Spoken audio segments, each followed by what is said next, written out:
Hindi lamang po maagap, mapagkalinga, pero dapat din sapat. Dahil nananatili pa rin sa Alert Level 3 ang estado ng Bulkang Kanlaon, ay ipinag-utos ni Department of Social Welfare and Development o DSWD Secretary Rex Gatchalian ang patuloy na distribusyon ng tulong sa mga residente na apektado roon.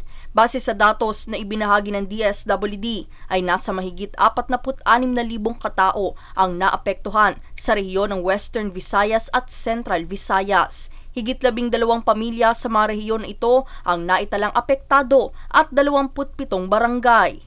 Samantala, 10,000 individual naman ang kasalukuyang nananatili sa loob ng mga evacuation center, habang 7,000 mahigit naman ang nananatili sa labas. Nasa 8 milyong piso rin ang kabuuang halaga ng Assistance to Individuals in Crisis Situation o AICS na naipamahagi. Sa kasalukuyan ay nasa mahigit 70,000 family food packs o FFPs na ang naipamahagi, habang 11,000 mahigit naman sa non-food items.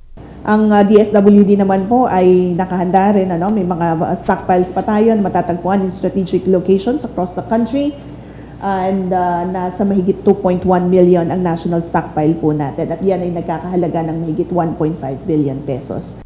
Nakakuha naman ng suporta ang DSWD mula kay Senador Joel Villanueva para sa procurement ng mobile kitchen na gagamitin sa mga lugar na naapektuhan ng kalamidad o sakuna.